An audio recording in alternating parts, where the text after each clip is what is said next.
एक समय की बात है, जंगल के पास एक लकड़हारा रहता था। वो जंगल में लकड़ी इकट्ठा करता था और उन्हें पास के बाजार में बेचता था कुछ पैसों के लिए।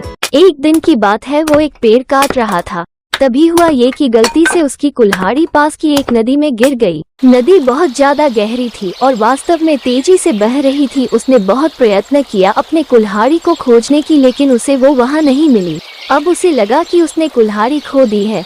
वही दुखी होकर वो नदी के किनारे बैठकर रोने लगा।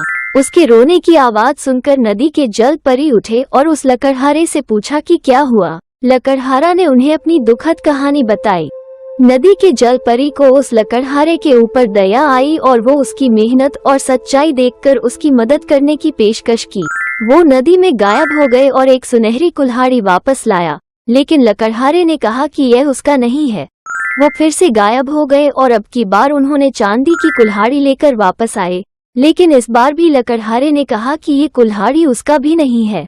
अब नदी के जल परी पानी में फिर से गायब हो गए और अब की बार वो एक लोहे की कुल्हाड़ी के साथ वापस आ गए। लकड़ी का कुल्हाड़ी देखकर लकड़हारा मुस्कुराया और कहा कि यह उसकी कुल्हाड़ी है।